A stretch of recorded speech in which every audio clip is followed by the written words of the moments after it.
pour reconnaître le territoire sur lequel nous nous trouvons actuellement et sur lequel les équipes de Franco-Queer et d'Action Positive ont la chance de mener ces activités. Donc, on fait partie des milliers d'années du territoire traditionnel des Wendat, des Anishinaabe, des Haudenosaunee et des Mississauga de New Credit.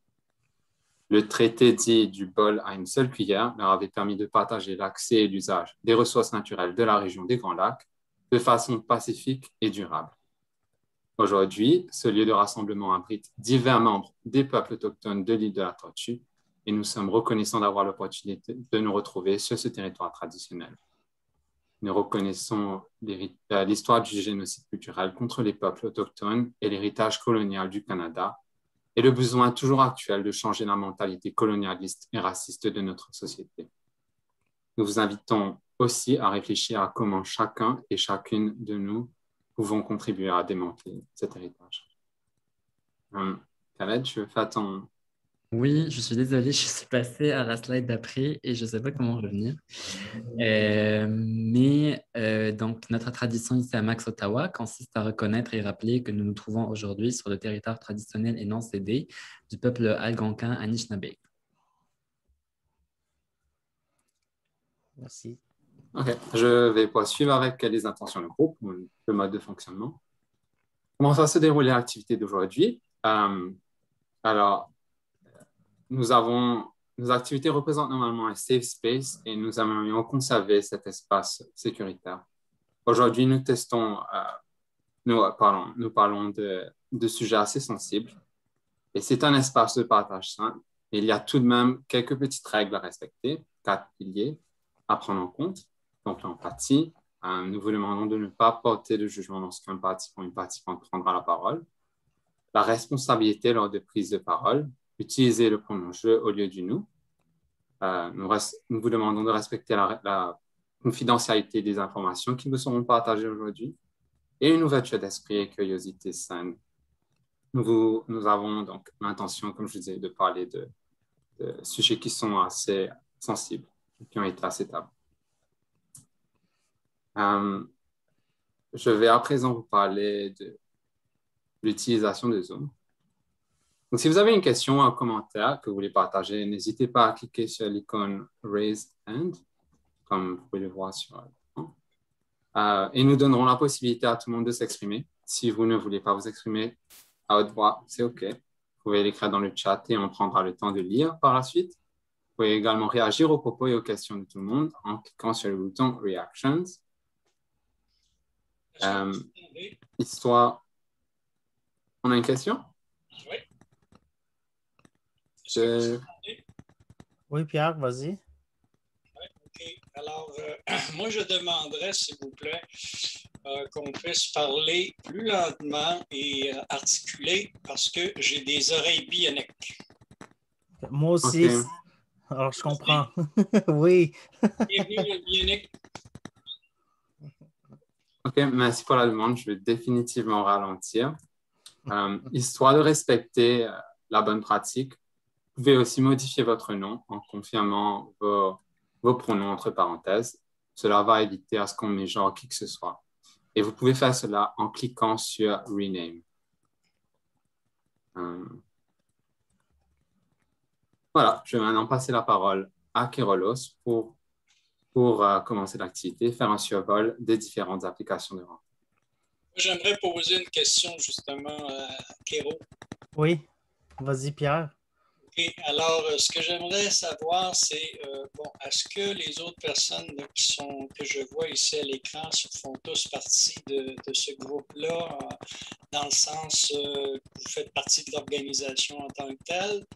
Parce que moi, je ne sais pas, j'avais déjà passé un message. Je ne sais pas si j'ai ma place là, dans votre groupe et je pose la question parce que, moi, ça va, j'allais dire ça va de soi, c'est pas nécessairement, mais je suis gay, d'accord? Et je suis un intervenant psychosocial de formation. C'est par le bac en service social plus le DESS, je ne sais pas, vous connaissez probablement. Oui. Santé mentale et c'est ça. Alors, moi, c'est sûr que j'ai envie de discuter de tout ça, mais je dirais que Oui, j'ai envie de discuter de ça, mais je veux faire plus que discuter. Plus que discuter, pour moi, ça veut dire quoi? Ça veut dire possiblement pouvoir rencontrer des gens via Internet ou je ne sais pas trop quoi, rencontrer des gens qui voudraient peut-être avoir des conseils, des gens qui se sentent plus dépressifs que d'autres choses, etc., etc. Mais là, je ne veux pas trop en dire parce que je vais prendre toute la place puis vous n'aurez plus rien à dire. Alors, je suis aussi bien de vous laisser parler finalement puis de répondre aussi à mes questions.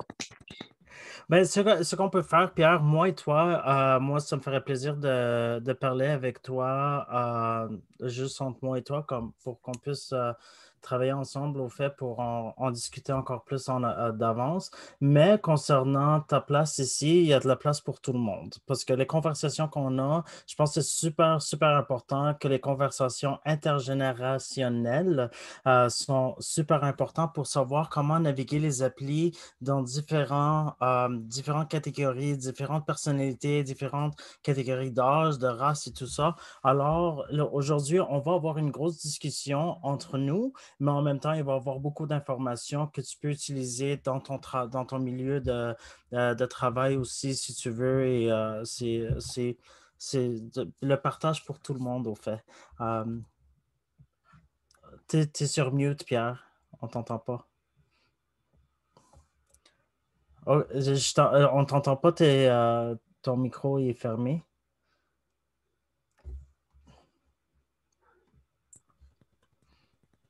Est-ce qu'on m'entend là? Oui. OK. Ce que tu viens de dire, Kéro, c'est très, très, très important parce que c'est important d'avoir justement euh, le, le feedback de plusieurs personnes de différentes nationalités, de couleurs de peau, peu importe, etc., etc., parce qu'on parle d'homophobie, on parle de racisme, etc. Alors, je suis enchanté, moi, de pouvoir écouter toutes ces personnes-là et j'ai hâte aussi de les entendre, fait que je me ferme un peu. OK, non, pas de problème. Alors, on va commencer d'abord pour pouvoir avoir la conversation. Au fait, on va avoir une session à la fin pour la chance où est-ce que vous pouvez demander des questions et de partager encore plus. Alors, moi, je vais commencer à partager concernant les applis de rencontre. Il y en a plusieurs, mais la plupart, ils ont une population cible avec qui ils veulent qu'ils utilisent leurs applis. Alors, on va apprendre à peu près de quelques-uns de ces applis, pas de toutes, parce que sinon, on va être ici pendant 3 jours et moi, j'ai pas le temps pour ça. Mais Grindr, on va commencer avec Grindr. C'est un des applis les plus populaires en ce moment. C'est un appli pour tous et tous entre guillemets parce que vraiment, est-ce que c'est vraiment pour tous? Pour tout le monde, on va voir quand on va en discuter plus aussi des expériences de tout le monde sur les différents applis si vous voulez partager ça. Mais le plus grand nombre d'usagers au monde, c'est principalement pour les rapports sexuels. Il y en a quelques-uns qui se sont rencontrés pour des rapports sexuels et maintenant ils sont mariés. Bon, alors, on ne sait jamais. Il ne faut pas limiter ces opportunités non plus. Mais il n'y a pas d'obligation de compléter tout profil non plus. Les photos de profil sont optionnelles. Alors, ça, c'est quelque chose de très important. Moi, j'attends souvent des personnes qui disent: «Oh, ils n'ont pas de photos, pourquoi ils se cachent?» C'est parce qu'ils se protègent probablement. Il y en a qui doivent se protéger eux-mêmes et je pense que c'est super important de pouvoir de faire ça. Il y a aussi la possibilité de chatter par message privé, possibilité d'envoyer des photos. Tap. Tap, c'est quand tu n'as pas envie d'envoyer un message, mais tu veux leur laisser savoir que tu es intéressé, comme Facebook, il y avait le poke, que maintenant, mais Grindr a quelque chose qui s'appelle le tap. C'est très commun de recevoir un hi suivi d'une photo intime. Et ça, c'est la plupart des applis vraiment. C'est genre un dick pic déjà qui va être envoyé directement. La possibilité de créer une liste de favoris. Il y a quelques faux profils là-dessus aussi. Alors, il faut faut faire attention, et ça, c'est pas juste sur Grindr, mais il y a beaucoup d'applis là-bas. Il y a beaucoup d'applis de rencontres qui ont des profils qui sont fausses. Alors, il faut savoir comment les naviguer, le langage qui est utilisé. Moi, c'est super drôle parce qu'il y avait une fois que quelqu'un a utilisé, moi, je suis pas sur Grindr du tout, et il y a quelqu'un qui a utilisé ma photo, mais c'était la photo la plus pire que j'ai pu imaginer que la personne a utilisée en plus. Et il a mis un âge dans les quarantaines et je suis pas proche des quarantaines yet. Et moi, j'étais plus. Mais c'était super drôle que mes amis ont pu savoir que c'est un faux profil à cause du langage qui est utilisé. Alors, le langage utilisé habituellement, il y a quelque chose, le grammaire n'est pas super fort non plus, ou qui vont. Quand tu vas dire bonjour ou quoi que ce soit, ils vont répondre avec des questions qui n'ont pas rapport à ce que tu parles. Alors ça, c'est des Autobots. Mais maintenant, je pense ils commencent à... Ou il y en a des profils qui vont dire, ah, tu peux... si tu veux me parler, tu peux venir me parler, mais tu as besoin voir mes photos, mais tu as besoin de m'envoyer de l'argent pour mes photos privées et tout ça. Tu peux t'abonner à mon profil et c'est un faux profil qui est juste prendre ton argent pour recevoir ton numéro de carte de crédit. Il y a aussi le problème de confidentialité. On ne sait jamais ce qui va partager quoi. Alors, il faut être prêt à ce que tu vas partager sur les applis de rencontre que tu connais qui peut avoir des conséquences à ce que tu partages et que tu sois prêt de les partager. Prochain diapo. Scruff. Scruff, c'est le deuxième plus grand appli de rencontre pour les hommes qui ont des rapports sexuels avec d'autres hommes. Mais la plupart, c'est pour les hommes matures, poilus, bears ou otters. Mais maintenant, on voit une plus grosse diversité là-dessus. Au fait, il y a plusieurs usagers, principalement aussi pour des rapports sexuels. Il n'y a pas d'obligation de compléter tout le profil. Au fait, ce qu'il y en a, si tu es intéressé pour savoir quel genre de monde s'y trouve sur Scruff, tu peux juste télécharger l'appli sur ton téléphone et regarder qui est en ligne. Mais tu ne peux pas avoir de message ou quoi que ce soit. La possibilité de chatter par message privé, possibilité d'envoyer des photos. Aussi, tu peux avoir un album privé.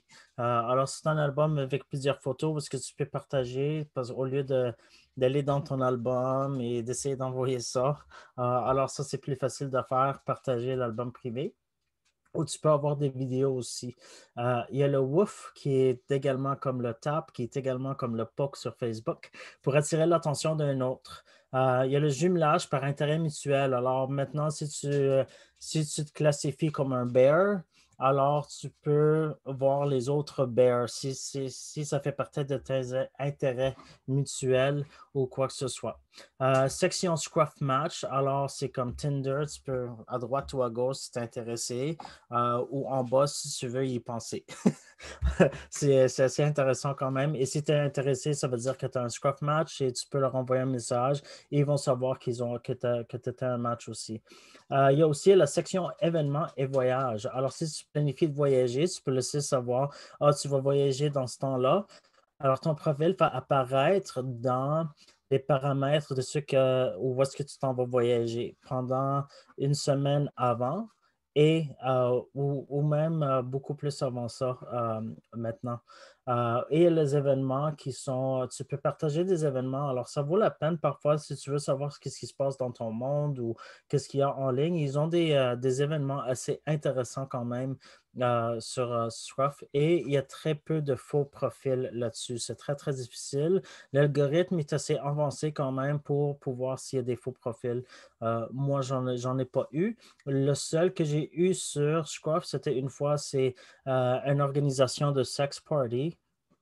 Où est-ce qu'ils demandent où est-ce que tu veux si tu veux en faire partie, ils vont te demander de l'argent. N'importe quand quelqu'un te demande de l'argent pour des frais de porte ou d'entrée ou quoi que ce soit, ou si tu veux voir leur profil, immédiatement, tu devrais savoir que c'est un faux profil. Prochain diapo.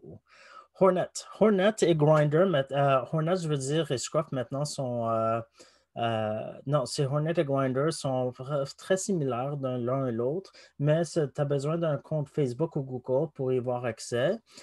C'est comme un Facebook gay, quoi. Mais la possibilité de suivre des usagers, possibilité de faire des publications, fil d'activité des usagers suivis. Alors, s'il y a quelqu'un qui aime quelque chose, que tu as les mêmes intérêts, tu peux le savoir. Et tu peux avoir c'est bon pour les amitiés, rapports sexuels et réseautage. Au fait, Hornet a été créé pour plus de communication ou un safe space plutôt pour les hommes de couleur. C'était créé pour ça au fait parce que il y avait une grosse discussion envers Grindr et Scruff que c'est dominé par les hommes blancs et c'est pas inclusif des personnes transgenres ou non-binaires. Mais maintenant, ça a vraiment changé sur Grindr et Scruff. Il n'y a pas d'obligation de compléter tout le profil et le nombre est illimité de photos de profil et de photos privées. Tandis que Grindr et Scruff, tu as besoin de payer un frais mensuel ou par année ou à chaque 2 mois pour pouvoir avoir l'accès illimité de photos de profil et de partager des photos privées. La possibilité de chatter par message privé ou dans un bavardoir. Bavardoir, ça veut dire qu'il y a plusieurs personnes dans la même chambre. Nouvelles et infos qui affectent la communauté. Alors ça, c'était bien. Hornet était très efficace à promouvoir la santé sexuelle ou aller se faire tester ou même PrEP. Alors ça vaut la peine d'y aller là-dessus pour ça. Et aussi, la section événements est utile pour voyager. C'est super, super populaire dans l'Afrique, surtout dans l'Asie ou dans l'Asie du Sud aussi. Hornet est beaucoup plus populaire dans ces sections du monde et aussi en Europe,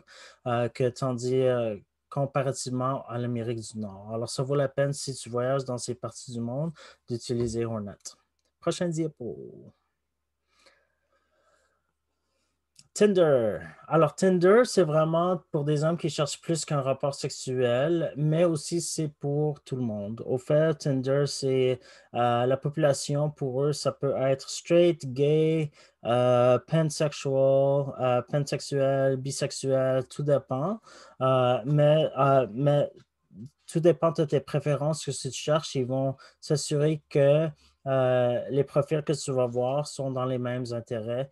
Il y a plusieurs usagers, glissement à droite ou à gauche, jumelage par intérêt mutuel, géolocalisation, juste comme les autres applis au fait, pour savoir ceux qui sont proches de toi. Jusqu'à 6 photos de profil à compléter. Vos comptes Facebook, Instagram ou Spotify peuvent être liés à votre profil. La seule chose avec Tinder, que c'est limité à combien de fois tu peux aller à droite ou à gauche par jour. Et tu dois attendre 24 heures avant que tu peux continuer à le réutiliser, à moins que tu payes un frais mensuel. Et je vais dire, c'est un des applis les plus chers à utiliser comparativement aux autres applis de rencontre. Prochain diapo. Bon. Moi, je suis terminé. Maintenant, je donne le mot à Khaled. Oui, c'est moi. Alors, moi, je vais vous parler en continuité avec ce qu'a présenté Kiro. Je vais vous parler du racisme et des exclusions en général que l'on trouve sur les applications de rencontres, sur les sites de rencontres et d'une façon générale qui se trouve aussi au sein de la communauté, lorsqu'on a par exemple des premières dates ou lorsqu'on interagit avec d'autres membres de la communauté, mais avec un focus sur ce qui se passe au niveau des applications de rencontres parce que j'ai fait ma recherche sur ce sujet-là. Et donc, je vais commencer par dire que c'est très important de comprendre la présence des discriminations sur les applications de rencontres parce que ça va guider nos interactions avec d'autres personnes et puis parce que aussi ça va guider nos interventions, si on est intervenant par exemple, étant donné que les discriminations que l'on peut vivre sur les applications de rencontres peuvent affecter notre santé mentale et aussi notre santé sexuelle. Donc, le racisme sexuel est un concept qui se définit par trois composantes. Le rejet sur la base de la race, donc dire que l'on ne veut pas, par exemple, avoir des relations sexuelles ou être en couple avec des personnes noires, par exemple. Les stéréotypes ethnosexuels, comme le fait de penser que toutes les personnes asiatiques sont soumises quand ça vient au sexe. Et la fétichisation raciale, c'est-à-dire de fétichiser sexuellement la race d'une personne et lui attribuer des comportements qui seraient liés à sa race et qui sont en fait l'objet d'un fétiche, comme par exemple le fait de penser que les hommes arabes sont forcément des actifs, donc sont top, et sont des dom top, et fétichisés là-dessus. Donc, ça, c'est en ce qui concerne la définition même du racisme sexuel. Il se définit par ces trois composantes-là et par les exemples que je vous ai donnés. Puis, dans la recherche que moi j'ai menée, il y a beaucoup d'autres sortes d'exclusion. Il y a l'exclusion des personnes vivant avec le VIH, par exemple, que Kiro va aborder plus tard. Il y a l'exclusion, par exemple, des personnes trans, parce qu'on entend très souvent des commentaires du genre moi, je ne sais pas si je vais pouvoir dater une personne trans. Il y a aussi l'exclusion des personnes ayant un handicap, par exemple, pour plusieurs raisons également. C'est aussi une exclusion qui est très commune au sein de la communauté. Et il y a différentes sortes d'exclusion, bien sûr, qui se basent sur d'autres critères. Ensuite, on a les répercussions qui ont été mentionnées dans cette recherche. Il y a beaucoup d'autres recherches qui ont été, peut-être pas beaucoup au Canada, mais il y a pas mal de recherches qui ont été menées de ce genre en Australie, quelques-unes aux États-Unis aussi. Donc, les répercussions des exclusions et du racisme sont diverses. Donc, il y a au niveau de la santé mentale, on compte par exemple l'image de soi, l'image de son corps. Ça peut provoquer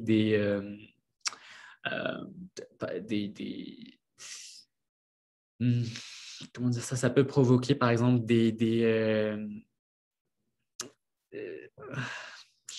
les mots m'échappent, mais c'est-à-dire qu'on peut avoir, par exemple, honte de son corps, honte de sa race, honte de sa couleur de peau, se sentir infériorisé.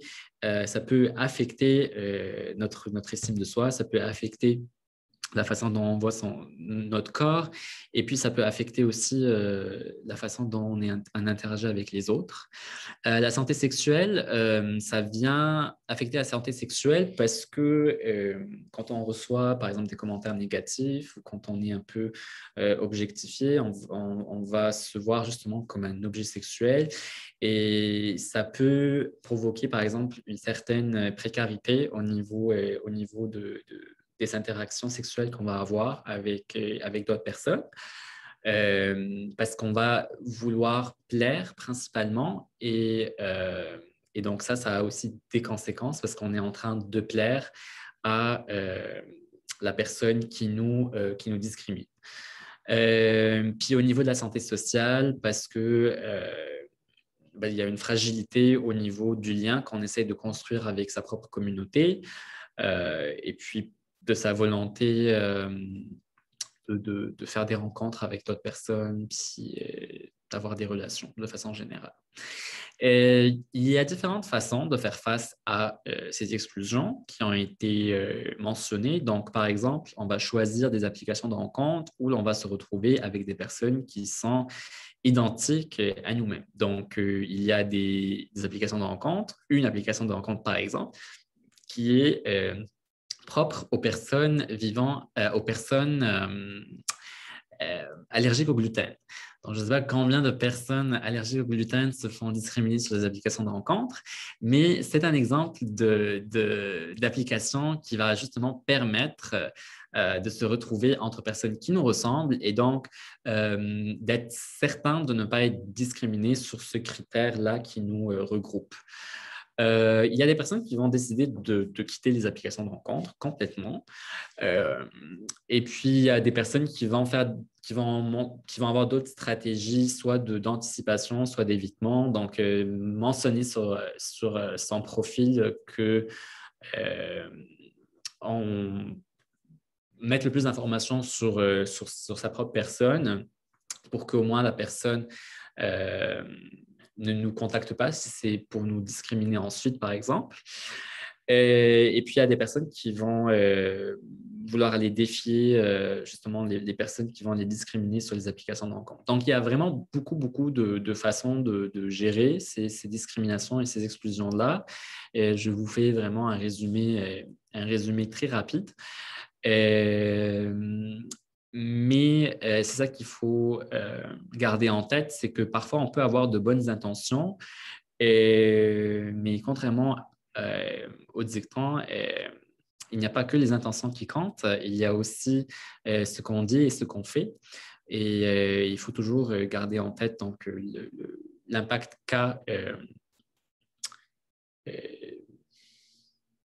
l'impact que nos paroles ont. Et se questionner, et Mathieu le mentionnera, sur cette notion de préférence, parce que très souvent, quand on va dire à quelqu'un qui est raciste, la personne va se dire « mais c'est une préférence ». Mais il faut se questionner sur cette préférence. Est-ce qu'on est tous et toutes nés avec des préférences ou bien c'est des préférences qui sont socialement construites à partir de certains rapports de pouvoir qui existent déjà dans la société.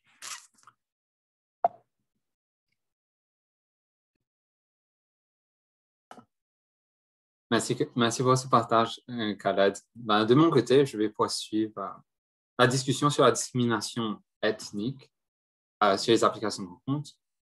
Au fil des années, et même jusqu'à aujourd'hui, ce n'est pas rare que les personnes racisées font face à des comportements discriminatoires quant à leur apparence physique, leur pays d'origine, leur expression du genre en ligne. Nous allons voir une vidéo qui relate le vécu de Maxime, où il partage son expérience vis-à-vis de la fétichisation sur les applications.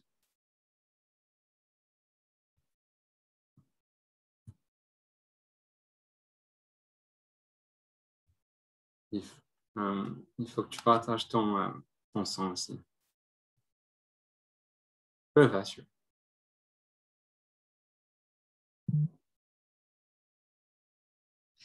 Oui, parce que je pensais que le son était... Tu veux le faire? Oui, vas-y. Veux-tu que j'arrête le partage? Je vais juste faire un hijacking. Oui, il faudra arrêter le partage et redémarrer en s'assurant que tu peux partager le son, oui.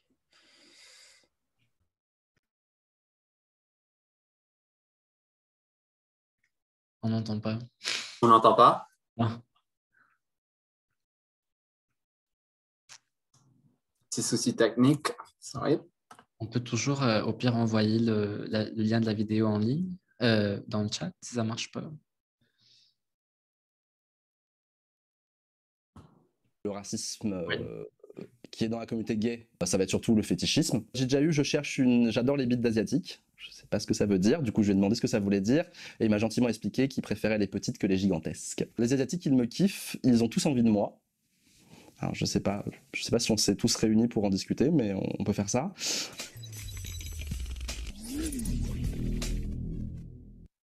Salut à tous, je m'appelle Maxime et je suis gay et asiatique. Souvent on perçoit l'homme asiatique comme étant plus docile, plus soumis, surtout quand on est un homme gay. On estime généralement qu'on est extrêmement efféminé, très féminin. On nous retire toute virilité sans pouvoir exprimer notre genre comme on le désire. Dans la communauté gay, il y a beaucoup de racisme aussi. Majoritairement, c'est du racisme qui existe déjà dans la société extérieure, qui vont être, surtout en période de coronavirus, qui vont être des choses sur des critiques sur la culture, sur les comportements, sur la cuisine, beaucoup, et en ce moment sur la maladie. Le racisme qui est dans la communauté gay, en tout cas dans la communauté des hommes gays, ça va être surtout le fétichisme. Des gens qui vont te dire que tu es vachement sexy parce que tu es asiatique, qui vont te demander tes origines avant de te demander ton prénom, qui vont calquer sur toi beaucoup de clichés sexuels qui existe à propos des hommes asiatiques, enfin, ça va être un peu là-dedans. Il y a beaucoup de garçons qui supposent que j'aime telle chose, et qui me demandent pas, en fait. Ce qui, d'un coup, je me sens extrêmement dépossédé, en fait, de ma propre sexualité, de ma propre identité.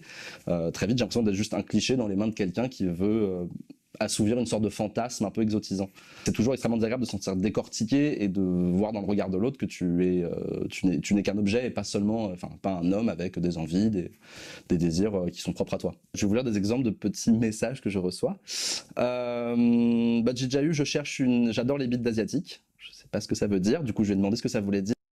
Okay, je vais couper là.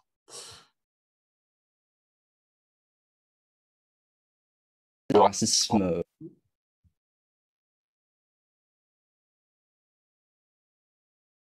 All right.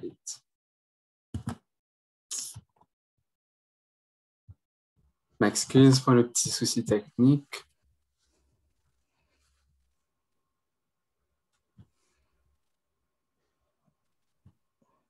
OK.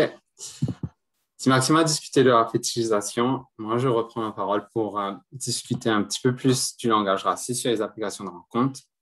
Il y a eu au fil des années une expression qui a été utilisée pour marginaliser, pour mettre de côté un certain groupe de personnes. C'est la fameuse expression « no fats, no femmes, no blacks, no Asians ». Et c'est selon moi un parfait exemple de racisme. Pourquoi? Je vais vous l'expliquer maintenant. En fait, c'est la traduction littérale de « pas intéressé par les personnes rondes, efféminées, noires ou d'apparence asiatique ». Et certaines personnes l'utilisent et la considèrent comme légitime parce qu'elle est déguisée sous une forme de préférence personnelle. Mais c'est juste une expression qui vraiment illustre les standards de beauté ancrés dans le monde du dating en ligne et dans la société générale. Et je dis société en général parce que c'est vraiment rare qu'on trouvera une personne ronde, efféminée, noire et ou d'apparence asiatique à la une, comme couverture du magazine Men's Health, par exemple, qui est censé représenter l'ultime niveau de beauté masculine. Mais pour revenir à notre sujet, comment ça se traduit sur les applications de rencontre? Ce sont des barrières psychosociales à notre intégration dans les espaces de rencontre LGBTQIA+. Et comme Khaled le disait, ça pourrait provoquer des insécurités chez soi. C'est un peu comme s'il disait que nous n'avons pas notre place ici. Et fermer ses portes sur des personnes racisées ou rondes ou efféminées, basées sur des idées préconçues ou quelle que soit leur raison, en fait, c'est juste une preuve d'ignorance, selon moi. Et c'est triste pour ces personnes, parce que nous avons tous une expérience de vie différente, un vécu différent. Pas toutes les personnes qui sont d'apparence asiatique sont les mêmes. Nous avons tous et toutes quelque chose de différent et d'intéressant à contribuer. Est-ce que ce phénomène a lieu uniquement en Amérique du Nord? Non, ça a lieu dans beaucoup de pays occidentaux développés. Quand je vivais en Espagne, j'ai souvent rencontré des profils qui disaient « no gordos, no negros, no plumas, no chinos ».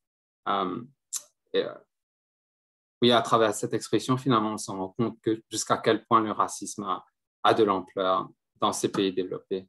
Ici, on est en train d'amalgamer toutes les personnes qui ont une apparence physique asiatique. Et pour eux, peu importe que tu sois japonais, thaï, vietnamien, du moment qu'ils pensent que tu as des origines asiatiques, tu es juste un Chinois, d'où le nom chinos. Et d'où est-ce que ça provient, ça? Les standards de beauté sont alimentés par notre représentation dans les médias. Dans le monde occidental, la communauté d'hommes asiatiques n'a jamais vraiment été un symbole de sexualité célébré. On n'a jamais eu un film, jusqu'à cette année, on n'a jamais eu un film de Marvel, par exemple, un film de super-héros, où on mettait en face sur une personne asiatique. Dans les films et les séries, les hommes asiatiques ont souvent le rôle d'hommes bizarres, qui font souvent de l'informatique ou des arts martiaux. Ce sont des hommes qui sont représentés comme étant fébriles et non virils. Et similairement, dans la communauté LGBTQIA+, les hommes gays asiatiques ont une image très stéréotypée qui leur colle à la peau, surtout dans les films pornographiques. Je ne vais pas le faire avec vous là, je ne vais pas parcourir ces sites avec vous, mais quand on visite ces pages, on se rend compte à quel point ces personnes ont toujours la même image, qui sont souvent, que les acteurs asiatiques ne sont même pas nommés en fait dans les films, qui sont très souvent réduits à un objet de satisfaction sexuelle et qui normalement assument le rôle de passif, efféminé et d'un autre niveau de submissivité. Et c'est pas OK parce que c'est pas une représentation précise de notre communauté. Alors, vous me demandez peut-être pourquoi je suis en train de parler de ça en ce moment. Eh bien, depuis que le problème de manque de représentativité a été souligné, il y a eu de plus en plus de films et de séries qui mettent en lumière les talents asiatiques. Crazy Rich Asian, From the Block, souvent des films anglophones.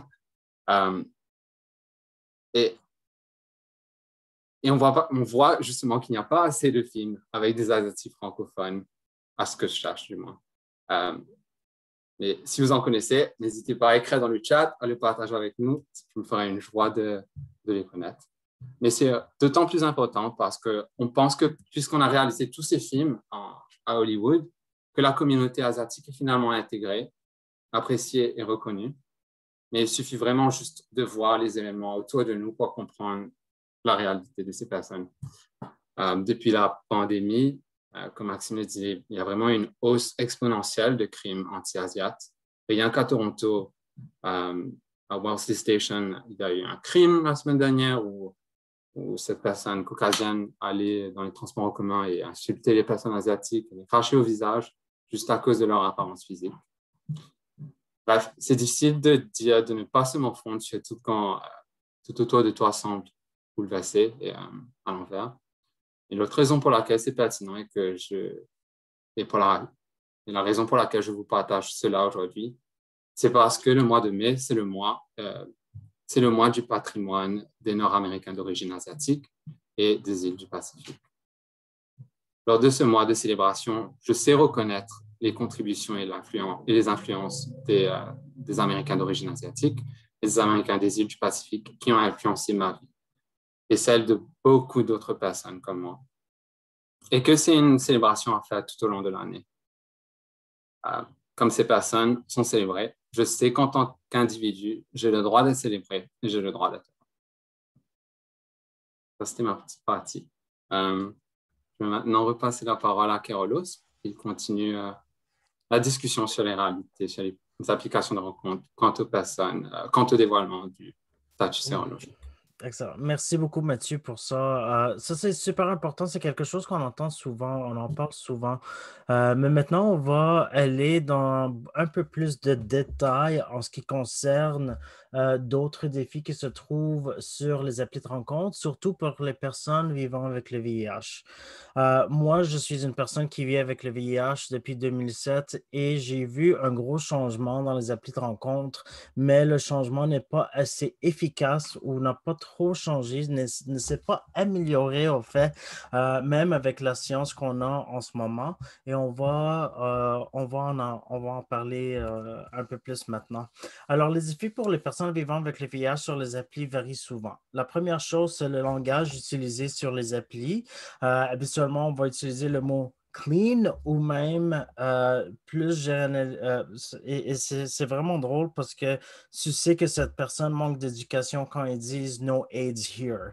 Parce qu'on sait que le sida et le VIH sont différents, sont pas la même chose, mais quelqu'un qui manque d'éducation dans ce point-là, il va écrire no AIDS here ou clean.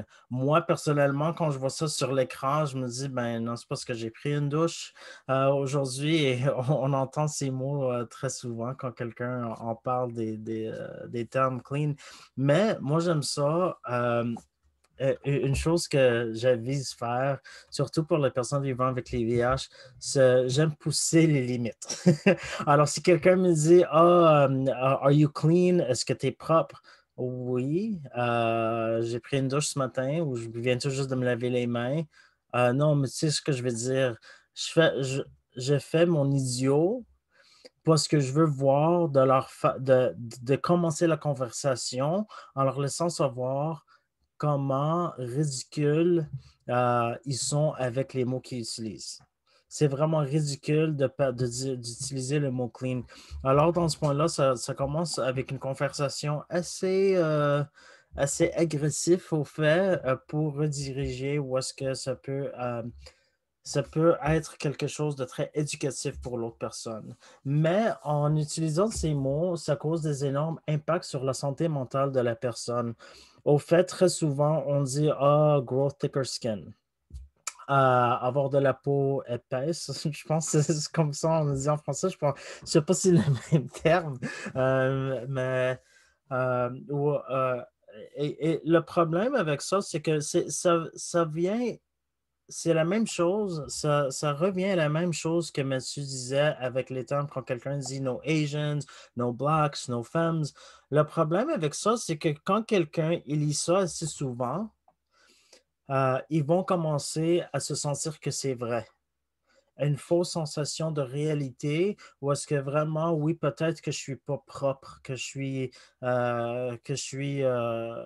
seul ou que je suis pas responsable ou que vraiment je vaux pas la peine, je suis pas aimé, qu'on me rejette et tout ça. Alors, ça peut avoir une grosse implication avec l'effet domino sur la santé mentale. Ça réduit les chances qu'une personne veuille aller se faire tester aussi. Alors, imagine si toi, tu sais pas, tu t'es jamais fait tester avant ou tu t'es fait tester, mais tu sais que tu es une personne assez active sexuellement ou est-ce que tu n'utilises pas de protection. Il n'y a rien de mal avec ça, mais il faut savoir son statut. Je pense que c'est quelque chose de très important d'encourager le monde d'aller se faire tester, pas seulement pour le VIH, mais pour d'autres possibilités d'infection sexuelle aussi. Alors, ça réduit la chance qu'une personne veuille aller se faire tester pour le VIH parce qu'à ce point-là, si eux-mêmes, ils n'ont pas le VIH, mais ils sont en train de lire ça sur chaque profil, ils vont commencer à dire, ah, si j'ai le VIH, ça veut dire que je ne suis pas propre, que je suis sale, je ne suis pas une bonne personne et tout ça. Alors, à ce point-là, l'implication de ça, c'est que la personne peut développer d'autres maladies ou d'autres problèmes au niveau de la santé physique. Alors, aussi, ça peut causer une personne à se mettre dans une situation avec des implications légales. Alors, ça aide pas quand quelqu'un utilise le langage comme ça aide pas quelqu'un de vouloir dévoiler leur statut de VIH. Et on connaît la loi là-dessus. La loi a changé récemment il y a 3 ans maintenant ou 4 ans. Où est-ce que maintenant, si une personne a un niveau de virus, le niveau viral est indétectable, ça veut dire que c'est intransmissible, mais ils doivent avoir été indétectables pendant 2 ans et avoir pris le médicament régulièrement pendant 2 ans. À ce point-là, la personne n'a plus besoin de dévoiler leur statut. Mais la réalité qui se passe au niveau implication de criminalisation et qu'on voit toujours maintenant, que les hommes de couleur vivant avec le VIH sont les plus criminalisés, surtout les hommes noirs qui vivent avec le VIH. Alors, il faut savoir, oui, on a la loi qui nous protège, mais pas à 100%. Et c'est très important de savoir ces implications. Mais en sachant ces implications, et aussi toujours avoir le mot clean, no AIDS here, tout ça peut causer à une personne de ne pas dévoiler leur statut, en plus de ne pas aller se faire tester et de ne pas être sur le médicament. Et ça peut avoir des grosses conséquences. Et on le voit sur les nouvelles. Mais une personne qui ne veut pas dévoiler leur statut de VIH, c'est à eux de vouloir le dévoiler. Moi, il y a très souvent, j'ai vu sur les applis où tu aurais dû me le dire, tu devrais le mettre sur ton profil ou quoi que ce soit. Non. Si la personne ne veut pas le mettre sur leur profil, c'est de eux décider comment se protéger. Parce qu'on sait concernant la confidentialité, parce que les implications d'avoir le VIH dans des places d'emploi, dans les familles ou dans les relations ou quoi que ce soit, ça peut avoir des implications là. Ou est-ce que si la personne dévoile leur statut de VIH sur les applis, quelqu'un peut aller l'utiliser contre la personne, mais ce n'est pas toujours le cas, mais il y en a du monde qui sont méchants, je vais utiliser le mot méchant de cette manière, qui vont aller dire, oh, fais attention, cette personne a le VIH ou quoi que ce soit. C'est pas à toi, c'est pas à personne de dévoiler le statut du VIH de personne d'autre. Et surtout, si la personne vivant avec le VIH, ils n'ont pas besoin de le mettre sur l'appli de rencontre. Ça veut dire trois choses. Ça veut dire qu'ils ne sont jamais testés, mais ils ont une idée qu'ils ont le VIH. Le deuxième, ils ne sont pas prêts à accepter leur statut de VIH. La deuxième chose, c'est sensible à la stigmatisation. À cause de la stigmatisation, ça cause des personnes à ne pas vouloir dévoiler leur statut de VIH, qui veut dire qu'ils préfèrent le dévoiler en personne ou par message personnel. Et ça, je pense, c'est une façon sécuritaire de le faire parce que si tu vas rencontrer quelqu'un ou tu veux l'envoyer par message personnel, tu peux leur laisser savoir, écoutez, après avoir eu une discussion assez prolongée avec la personne, où est-ce que tu te sens sécuritaire en sachant quelle est leur connaissance d'études ou d'éducation envers le VIH. À ce point-là, tu peux commencer à dévoiler ton statut. Et ça, c'est une bonne façon de se protéger en sachant si c'est le bon temps de dévoiler son propre statut de VIH. Prochain diapo, je vais parler comprendre le langage lié à l'usage de drogue ou de substances. Ça, c'est quelque chose qui est très important parce que ça fait partie de la culture des hommes gays. Et c'est quelque chose qu'il faut savoir comment diriger la langue parce que moi, je me rappelle la première fois que j'ai entendu Party and Play, j'ai vraiment mal compris qu'est-ce que ça voulait dire, mais je veux commencer par party. Alors, quand quelqu'un veut dire party avec un T majuscule ou avec un TY, ça veut dire, la plupart, ils parlent de l'utilisation de crystal meth pendant la pénétration ou pendant l'engagement sexuel. Le deuxième, c'est PNP. PNP ou Party and Play, c'est l'utilisation d'une ou plusieurs substances pendant le contact sexuel qui habituellement implique la cocaïne, du GHB ou du cristal. Une drôle d'histoire. La première fois que j'ai entendu Party and Play, comme est-ce que tu aimes ça du Party and Play? Oui, j'aime ça sortir, j'aime ça boire, j'aime ça être sexuel. Et jusqu'à temps que je suis allé vers la personne, je comprenais pas pourquoi on sortait pas. Après ça, c'était vraiment quelque chose une expérience assez différente que ce que je pensais parce qu'il manquait beaucoup d'éducation dans le temps pour savoir qu'est-ce que Party and Play. Mais maintenant, je pense que c'est important. Ça fait partie de notre langage. Il ne devrait pas avoir de stigmatisation envers les personnes qui utilisent. Et ça, on va en parler dans le prochain diapo. Mais il y a aussi T. Quand quelqu'un utilise la lettre T, ça veut dire Tina ou utilise le mot Tina. C'est un terme connu pour les hommes qui ont des relations sexuelles avec d'autres hommes qui réfèrent au cristal. Et quand elle dit slam, ça veut dire injection de cristal par seringue. Alors, l'injection dans les bras, ça veut dire que le cristal ou la cocaïne crack est en mode liquide, tu le mets dans une seringue et tu peux l'appliquer dans ton bras. Et finalement, il y a booty bumps. Quand quelqu'un, est-ce que tu aimes ça, les booty bumps, ça ne veut pas dire que que tu aimes ça, avoir quelqu'un s'asseoir sur ton visage. Ça veut dire, au fait, l'injection de drogue dans l'anus. Et ça, c'est quelque chose qui commence à être très populaire parce que c'est une des méthodes les plus sécuritaires d'injecter des substances au fait qui causent le moins de chances de développer des addictions, mais aussi l'euphorie qui est connectée au booty bump. C'est une euphorie intense qui dure pendant un temps assez pas trop prolongé, mais ça sent bien. Surtout si les contacts sexuels sont assez agressifs.